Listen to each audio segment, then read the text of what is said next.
Oke, hari ini saya coba untuk menganalisa XAU USD atau gold ya. Eh, untuk pertama kalinya ini saya coba-coba untuk menganalisa karena juga saya baru belajar juga.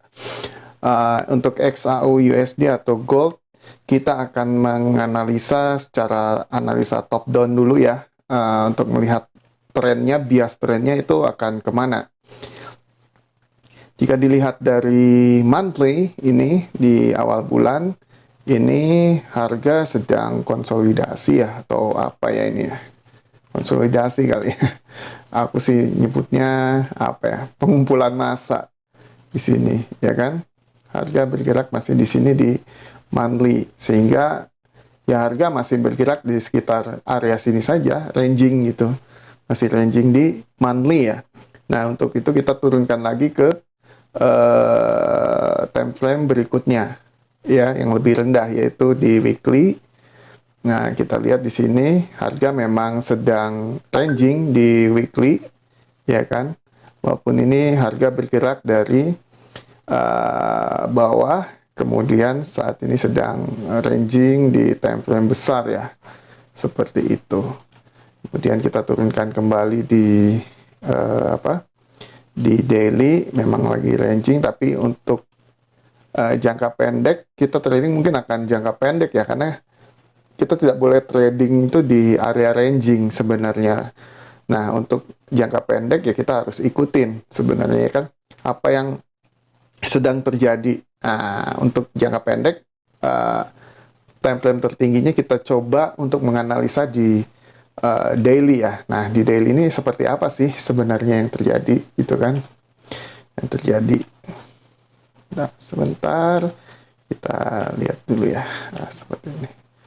Oke, oke, ini sebenarnya apa sih yang terjadi gitu kan? Biar kita juga nggak bingung juga. Ini mohon maaf ya, ini sebenarnya saya sudah mapping sih sebenarnya. Biar cepet ya, biar nggak ngabisin waktu, tapi nggak apa-apa, kita lihat lagi aja gitu. Ini sebenarnya trennya mau arahnya kemana nih? Dia akan melanjutkan ke atas atau akan ke bawah lagi gitu kan? Seperti itu. Jadi ini sudah saya mapping untuk mempersingkat waktu ya, gitu. Karena mapping lumayan juga rada lama kalau saya, karena kan saya lagi belajar juga. Oke, ini kita tentukan dulu nih. Sebenarnya trennya lagi kemana ya? Walaupun di time frame besar dia ranging, tapi di time frame yang lebih kecil itu bisa jadi dia sedang trending kan begitu, ya kan? Seperti ini. Time frame besar dia ranging. Nah, kita lihat apakah harga ini mau ke atas atau ke bawah. Ya, kita tinggal tarik garis aja sih sebenarnya sih menurut aku ya. Nah, kita pakai fraktal untuk alat bantu lah ya. Kemudian kita sambungkan setiap garis yang ada di sini nih, harganya akan kemana sih sebenarnya, ya kan? Kita lihat aja. Itu, ini ikutin aja, cuma ngikutin garis-garis seperti ini doang, ya kan? Nih, ya kurang lebih kan gitu ya. Sorry, kurang lebih seperti ini kan bentuknya.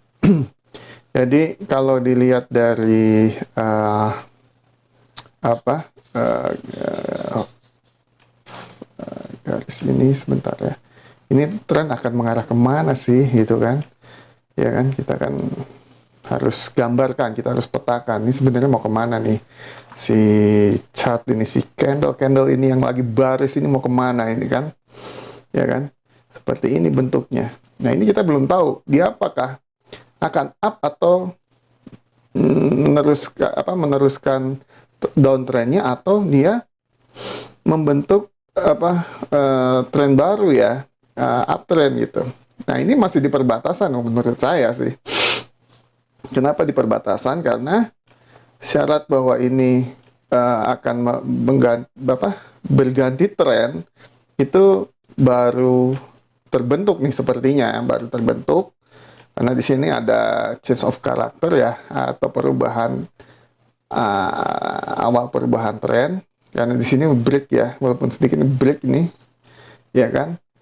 Ya, apakah dia nanti turun terus naik lagi, atau dia akan naik sedikit atau dia turun lagi begitu. Turun lebih dalam ya kan, dia harus break ini. Jadi mungkin skenario-nya dia bisa, mungkin ya seperti, sorry, garisnya mungkin bisa seperti ini, terus dia begini naik. Nah, dia perubahan tren karena apa?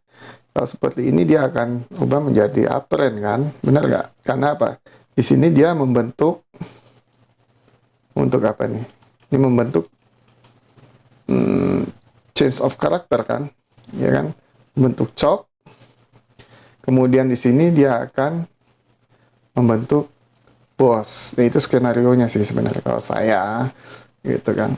Ini akan membentuk bos ya. Nah, sini bos itu adalah break of structure. Jadi ciri untuk perubahan tren itu ditandai sebenarnya dengan dua bos atau dua break of structure yang membreak strukturnya, ya kan, kemudian break lagi, itu menandakan salah satu tanda awal ya, tanda awal bahwa dia perubahan tren menjadi uptrend. Atau skenario nya adalah sebentar, ke bawah gitu, ya kan. Ini karena ini harus konfirmasi sih sebenarnya, ya kan, apakah dia nanti akan begini, ya kan, terus dia naik lagi sebegini. Nah, bisa saja terjadi kan gitu. Karena selama dia belum membuat new low, dia akan kita anggap uptrend, ya kan? Kita akan anggap uptrend. Atau ketika dia membentuk new low, berarti dia begini, sorry ya, nanti dia seperti itu, seperti ini. Nah, dia akan, nah ini kan new low kan, ini low yang lama, ini low yang baru, itu akan meneruskan tren yang sebelumnya, seperti itu. Jadi ini masih di perbatasan, kita nunggu konfirmasi sih sebenarnya antara mau dia uptrend atau downtrend gitu. Skenario-nya seperti itu menurut saya ya. Tapi kalau teman-teman atau netizen punya beranggapan lain ya mangga, silakan gitu kan, karena bebas dong, ini kan pendapat saya. Kalau pendapat orang lain seperti itu ya mangga, karena kita tetap memperhitungkan kemungkinan-kemungkinan yang terjadi. Jadi untuk gold sih menurut aku sih nunggu konfirmasi aja ya, kita mau trennya up atau down gitu. Kita masih nunggu dia akan break membuat boss lagi, atau dia akan meneruskan ke bawah dengan membentuk new low yang baru begitu. Seperti itu. Nah, kemudian analisanya akan seperti apa sih hari besok Senin ya? Hari besok Senin tanggal seberapa ini? Tanggal 6 ya. Tanggal 6 Juni itu akan seperti apa sih? Nah, dari sini kita harus petakan kan sebenarnya gold itu akan kemana ya? Mungkin kita analisa dulu, kita lihat di sini. Kalau saya sih ini udah petakan ya. Ini biar cepat aja sih. Jadi tadi sebelum saya recording, jadi saya udah petakan dulu. Mungkin teman-teman liar, kurang mengerti ya mungkin ya dari mapping saya. Ya nggak apa-apa sih. Ini kan bukan untuk mengarahkan untuk Anda mengambil posisi jual ataupun beli ya. Kita hanya belajar di sini kan, belajar. Saya juga pengen sharing-sharing aja lah sama teman-teman yang mungkin udah senior, yang sudah mumpuni, karena saya juga masih newbie, masih belajar gitu kan. Saya coba menganalisa, mengimplementasikan ya apa yang sudah saya pelajari begitu. Kira-kira seperti itu. Nah, ini kan kita masih taruh kata ini belum saya plot ya, belum saya plot analisanya seperti apa. Nah, kita turunkan time frame-nya ke 4 jam ya, time frame 4 jam.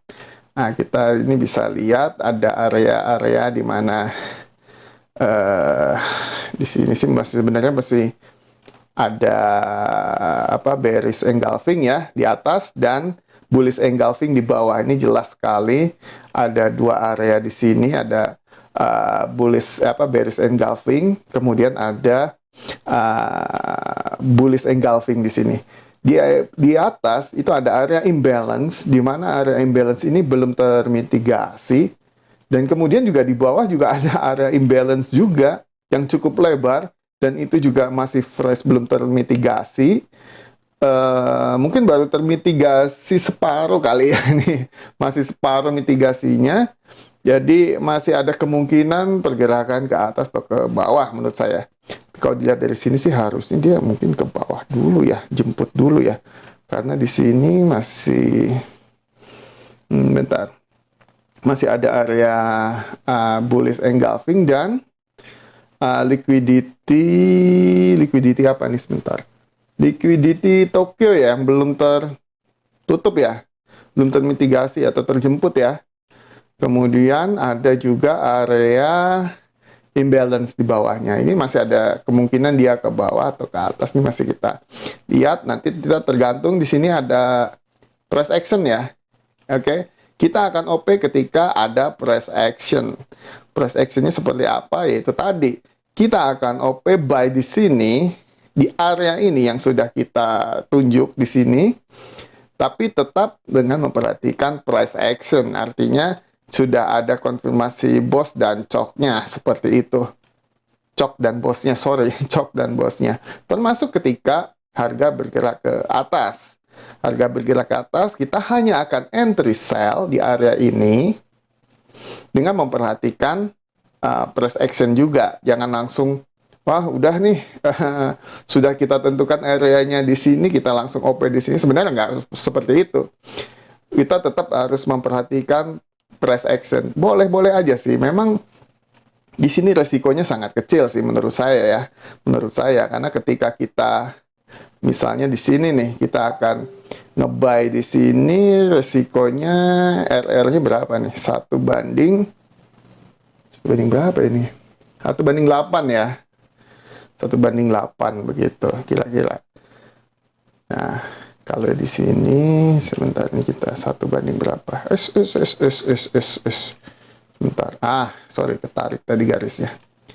Nah, kalau di sell kita sebentar, nanti kita turunkan saja ke time frame yang lebih kecil. Nah, kalau sell, nanti kita sell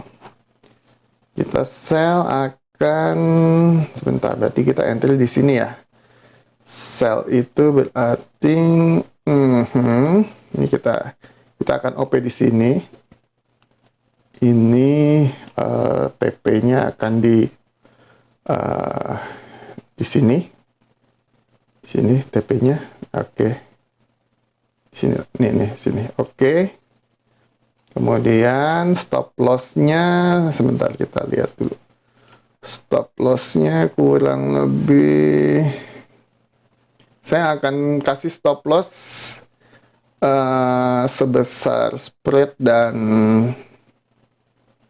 ya tambahan sekitar 5-6 pipan ya, mungkin ya seginilah. Ya segini cukup lah. Jangan gede-gede gitu, karena ini apa? Makanya kita sampai ke time frame 3M juga kan, karena untuk memperkecil resiko gitu kan, resiko stop loss dan memperbesar RR ya, untuk 1 banding berapanya. Di sini 1 banding 32, kurang lebih 1 banding 32 ya gitu, kurang lebih 1 banding 32 seperti itu sih. Jadi kita akan nunggu buy ketika harga sudah memasuki area sini nih. Area sini kita harus langsung menjadikan ini menjadi point of interest kita, atau sebagai apa ya, titik acuan kita untuk memperhatikan apakah sudah ada price action yang dimaksud. Artinya di sini nanti akan terbentuk cok dan boss. Nanti ketika sudah terbentuk cok dan boss, kita entry buy begitu. Sama halnya ketika harga ternyata nggak ke sini nih, nggak ke bawah, tapi mulai naik gitu kan. Nah ini sebenarnya kita nggak boleh kejar ya. Menurut ilmu yang saya pelajari sih kita nggak boleh kejar. Kita hanya akan entry di area ini. Oke, dan area ini. area yang sudah kita set up gitu kan, untuk entry buy maupun sell gitu. Karena ini berada di perbatasan untuk apa namanya, ini akan buy atau sell itu kan kita, maksudnya trennya akan up atau uptrend atau downtrend kan kita tergantung nanti akan terbentuk bos yang baru atau dia akan membentuk new low yang baru nanti di high time frame gitu kan, seperti itu. Ya itu aja sih sebenarnya untuk analisa awal ya. Analisa awal untuk hari Senin besok, pergerakan gold seperti ini. Ini prediktif dari, bukan prediktif sih sebenarnya, analisa ya. Karena saya tidak akan menganjurkan ini untuk buy or sell, tetapi ini untuk untuk analisa saja begitu. Selain ini ya, maksudnya harga ini akan bergerak ke atas. Kenapa? Misalnya ya, untuk mengapa? Kenapa? Karena di sini ada liquidity yang belum di grab juga, New York ya, yang kemarin. Kemudian ada area imbalance, kemudian ada BOB. Ini cukup valid karena ini sudah apa ya namanya, area yang cukup valid ya untuk sebuah order block ya, karena dia sudah break structure, kemudian ada imbalance yang belum termitigasi, kemudian ada ini juga ada apa namanya, liquidity seperti itu. Ini cukup valid menurut saya, itu yang saya pelajari sih gitu. Ya mungkin seperti ini aja sih, karena untuk memperkecil resiko sih nanti ketika sudah di area point of interestnya kita ini, misalnya kita harus menurunkan time frame kita untuk lebih akurat lagi, ya kan? Ini kita akan entry. Nah di sini nanti kita akan entry buy seperti apa ketika ketika sudah terjadi price action ya, price actionnya berupa terbentuknya chok maupun bos. Oke. Nah ini saat ini seperti apa sih sebenarnya? Saat ini kan terlihat sangat bearish ya sangat bearish gitu ya kira-kira ya. Karena kemarin ada NFP dan lain sebagainya kan. Oke, sekarang kita cek lagi menggunakan fraktal untuk mempermudah kita yang menarik garis trend. Bukan garis trend sih, ini apa sih namanya ini? Nah, garis seperti inilah. Oke, seperti ini. Ini kan untuk mempermudah kita melihat tren itu kemana sih sebenarnya. Ya kan? Nah, misalnya gini, sekarang mungkin lagi begini kah gitu kan? Oke, anggap aja begini. Nah, ini kan seperti ini kan dia udah, ini kan bearish sebenarnya, masih bearish ya di M15. Kenapa? Karena di sini sudah terbentuk di sini terbentuk shock ya, perubahan karakter. Kemudian kita di nah oke, di sini juga akan terbentuk yang dinamakan bos, ya kan, bos. Jadi berikutnya berarti ini udah valid nih ya kan, bahwa trennya bearish, apalagi wah bos lagi, tambah kuat lagi kan ya, kita klik aja lagi lah ya biar jelas ya, bos lagi. Bagi yang nggak analisa saya itu nggak perlu dipercayai sih gitu kan, nggak perlu dipercayai dan tidak perlu dilakukan karena ini cuma untuk belajar aja ya kan. Bos udah jelas, satu kali bos aja itu udah menunjukkan bahwa dia downtrend ya kan, bearish ya kan. Nah tambah lagi bos lagi, tambah bearish lagi, tambah bos lagi, tambah bearish lagi. Nah saat ini yang terjadi adalah ini akan membentuk bos kembali atau dia akan membentuk change of character atau perubahan tren awal. Karena perubahan tren awal ditandai dengan terbentuknya chok dulu, kemudian membentuk bos Seperti itu. Jadi ini makanya masih ada skenarionya gitu. Apakah dia nanti akan turun begini, ya kan? Terus naik lagi, terus turun lagi, ya kan? Atau dia akan meneruskan kenaikannya, ya kan? Meneruskan kenaikannya seperti ini, terus begini, terus begini, begini dan ini. Gitu misalnya, ya kan? Jadi ada dua kemungkinan, masih tetap kita harus menunggu, jangan gegabah kita mengambil suatu keputusan. Karena ketika skenario-nya akan seperti ini, dia akan membentuk di sini apa? Change of character kan, perubahan tren. Dan ini akan dikonfirmasi dengan terbentuknya bos, gitu loh. Ini bos gitu. Atau seperti ini skenarionya, ya kan, dia akan break structure lagi di sini, ya kan, memperkuat bahwa dia akan meneruskan tren ke bawahnya, atau, ya kan, atau sorry, ini masih ada dua kemungkinan sih. Nanti ketika di sini dia naik, mungkin harusnya dia, menurut saya ya, menurut saya sih dia gini nih, dia akan begini gitu. Karena di sini adalah cukup valid ya area untuk harga berbalik ya gitu, seperti itu. Jadi kita tetap masih akan menunggu gitu, masih akan menunggu seperti ini skenarionya. Jadi ya untuk gold sih mungkin wait and see dulu ya, dia sudah masuk areanya baru kita akan siap open posisi buy kalau dia di bawah atau udah memasuki area ini, dan kita akan sell ketika sudah ada di area di atas, seperti itu. Kira-kira sih seperti itu ya. Untuk analisa, belajar menganalisa ya, bukan belajar menganalisa gold untuk hari Senin. Gitu kan, apakah seperti ini nanti kejadiannya atau tidak ya, kita juga kan nggak tahu kan, karena market bukan punya keluarga kita, dan kita juga nggak ikut rapat sama mereka market maker kan, jadi kita nggak tahu, kita tetap akan entry ketika sudah terjadi reaksi, begitu. Seperti itu sih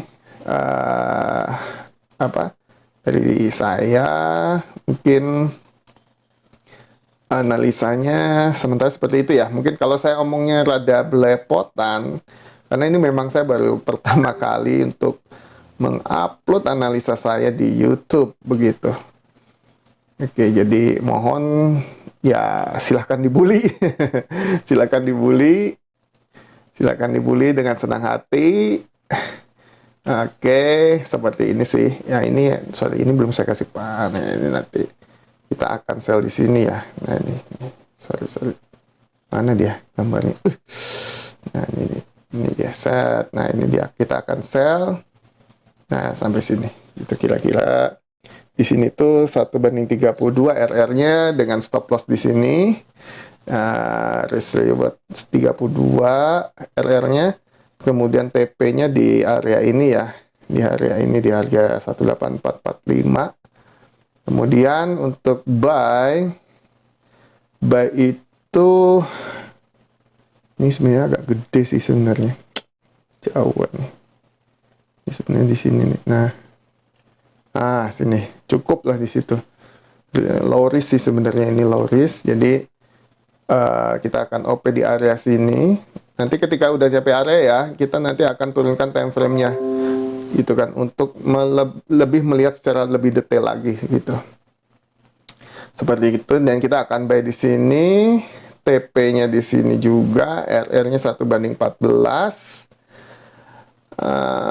stop loss-nya di sini udah benar, ya seperti ini kira-kira sih.